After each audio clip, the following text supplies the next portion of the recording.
Welcome back to my channel নিরামিষ কিচেনে সবাইকে অনেক স্বাগতম। তা আজ আপনাদের জন্য নিয়ে এসেছি একটি হেলদি টেস্টি ব্রেকফাস্ট রেসিপি। একদম অয়েললেস বলতে পারেন, অয়েল নেই বললেই চলে আর মশলাও নেই বললেই চলে। আর এই রেসিপিটা আপনারা যদি সকাল অথবা ডিনারে রাখেন তাহলে কিন্তু খুব ভালোই হয়। তো শুরু থেকে শেষ অবধি রেসিপিটা দেখার অনুরোধ রইল। যদি ভালো লাগে তাহলে পাশে থাকা বেল আইকনটি প্রেস করে অল নোটিফিকেশান অন করে রাখবেন, যাতে নতুন নতুন রেসিপি আপলোড হলে সবার আগে আপনার কাছেই নোটিফিকেশান যায়। নতুন বন্ধুদের উদ্দেশ্যে বললাম। আর চলুন দেখা যাক কিভাবে এই রেসিপিটা তৈরি করেছি। রেসিপিটা তৈরি করার জন্য প্রথমে এক বাটি মুগ ডাল নিয়েছি। দেখুন, মুগ কলাই যেটাকে আমরা বলি, এখানে আতপ চাল আছে এক বাটি, আর আছে পিনাট অর্থাৎ লাল বাদাম। মানে যতটা পরিমাণ চাল নেব তার 3 ভাগের 2 ভাগ গ্রিন মুগ নেব, আর তার 4 ভাগের 1 ভাগ পিনাট নেব অর্থাৎ বাদাম নেব। এটা মেজারমেন্ট মেপে নেবেন। ধরুন কেউ 300 গ্রাম চাল নিল, আতপ চাল, অবশ্যই আতপ চাল, সেখানে 150 গ্রাম মানে 200 গ্রাম মতো গ্রিন মুগ নেবেন, আর 100 গ্রাম পিনাট অর্থাৎ কাঁচা বাদাম রাতভর ভিজিয়ে রেখে দিয়েছিলাম। রাতভর ভিজিয়ে রাখবেন, অন্তত 4 ঘন্টা ভিজিয়ে রাখবেন। তাহলে কী হবে, ডাল, চাল আর বাদামটা খুব ভালোভাবে এটাকে ভিজে যাবে। এটা পরিষ্কার করে একদম ধুয়ে নিয়েছি, দেখেই বুঝতে পারছেন কতটা পরিষ্কার করে ধুয়ে নিয়েছি। এখানে একটা ব্যাটার তৈরি করেছি, তাই জারটা একই জারে আমি দিয়ে দিচ্ছি, অন্য কিছুই নয়। তা এখানে সামান্য একটু জল দিয়ে আর কাঁচা লঙ্কা, আদা দিয়ে এটাকে একটা স্মুথ পেস্ট তৈরি করে নেব। তো প্রথমে একবারে সব কিছু মানে পুরোটা যাবে না, তাই দুবার করে এটাকে পেস্ট করে নেব। এটা একটি হেলদি ফুড বন্ধুরা, অয়েল নেই বললেই চলে। এটা আপনারা টিফিনে, লাঞ্চে বা বক্সে, টিফিন বক্সে বা ডিনারেও রাখতে পারেন। এই রেসিপিটা খুবই টেস্টি একটা রেসিপি।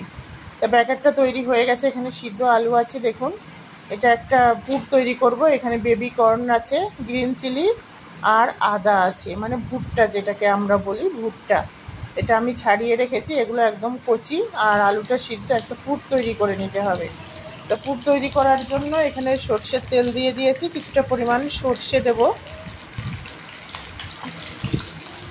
প্রথমে আদা কুচি দিয়ে দিলাম, লঙ্কা কুচি, তারপর বেবি কর্ন যে ভুট্টাটা আছে সেটা দেব, একটু নুন দিয়ে দিলাম পরিমাণ মতো। আলুটা সিদ্ধ করার সময় আমি নুন দিয়েছিলাম।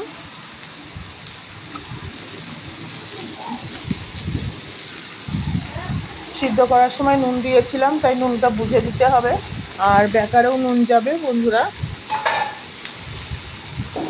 প্রতিটা উপকরণ খুবই কী বলবো, উপকারী এবং খুবই টেস্টি।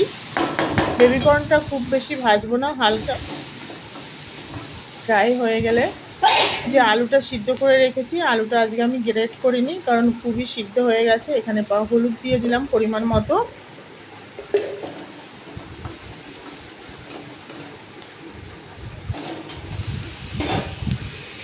এবার আলুগুলো দিয়ে দেব, দিয়ে আলুগুলো এইভাবে খুন্তি দিয়ে ম্যাশ করে দেব।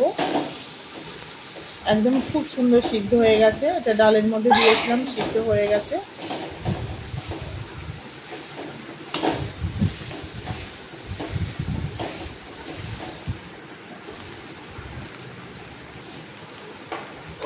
একটু ফ্রাই মশলা দিয়ে দিলাম, ভাজা মশলা, যে মশলাটা আমি দিই বেশিরভাগ রেসিপিতে, ফ্রাই মশলা। এটা একটু সুগার, নামমাত্র সুগার। কেউ যদি বেশি মিষ্টি খান তাহলে সেটা অপশনাল, ডিপেন্ড করছে যার যার পছন্দের উপর। দিয়ে সমস্ত উপকরণ দেওয়া হয়েছে, নুন, চিনি, হলুদ, মশলা, ভাজা মশলা। এবার খুব ভালোভাবে নাড়াচাড়া করে হালকা একটু ফ্রাই করলে যে পুরটা তৈরি হয়ে গেছে, পুরটা এবার আমি নামিয়ে নেব। আর এই পুর দিয়ে এই ব্রেকফাস্টটা আপনারা তৈরি করবেন, দেখবেন খুবই টেস্টি লাগে, খুবই খেতে ভালো লাগে, আর বাচ্চারাও বিশেষ করে ভীষণ পছন্দ করবে। এইবার নামানোর আগে লেমন জুস দেবো। এটা হচ্ছে গন্ধরাজ লেবু। যেহেতু বন্ধুরা এখনকার টমেটো ভালো লাগে না, সব কোলেস্টেরলের টমেটো, আর সেই টমেটোয় কিন্তু কোনো স্বাদও নাই, সেই জন্য এখানে লেমন জুস দিচ্ছি। এখনকার লেবুতে ভীষণ টেস্ট আর হালকা টকও আছে। লেমন জুস দিলে এর একটা দারুণ ফ্লেভার আসে, আর খেতেও কিন্তু ভালো লাগে, টেস্ট হয়। লেমন জুস দিয়ে এবার এটাকে ভালোভাবে নাড়াচাড়া করে নামিয়ে নেব।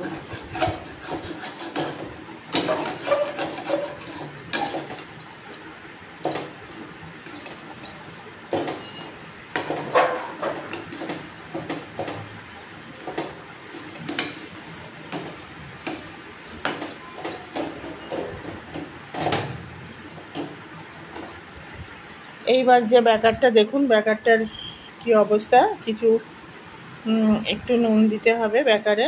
এইভাবে ভালোভাবে ফেটিয়ে নেব ব্যাকারে।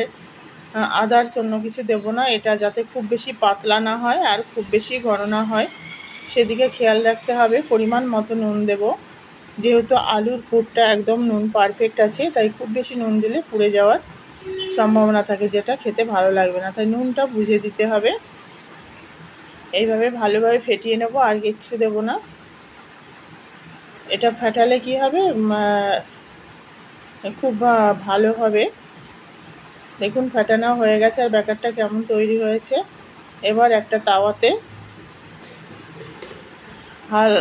কোনো তেল কিন্তু দিইনি বন্ধুরা। দেখুন যে পুরটা তৈরি করেছিলাম আলুর, সেই তাওয়াতেই আমি দিচ্ছি, কোনো রকম তেল নেই। একদম তাওয়াটা গরম হয়ে যাবে, তারপরে দিতে হবে। দেওয়ার পর এইভাবে আমি উল্টে দেবো। দেখুন কত সুন্দর হচ্ছে, আর এটা খেতে অসাধারণ টেস্টি লাগে।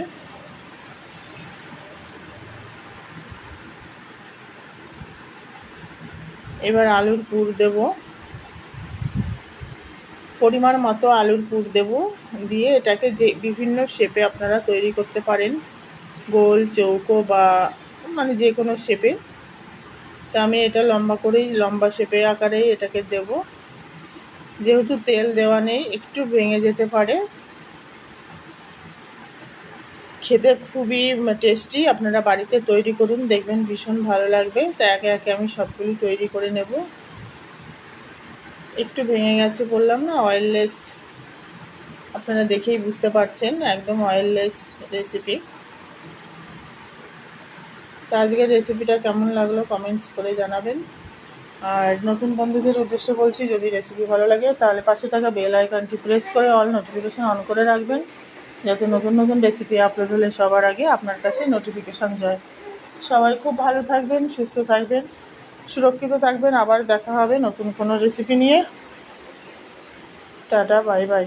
আর এরকম নিত্য নতুন রেসিপি পাওয়ার জন্য অবশ্যই নিরামিষ কিচেনের পাশে থাকবেন।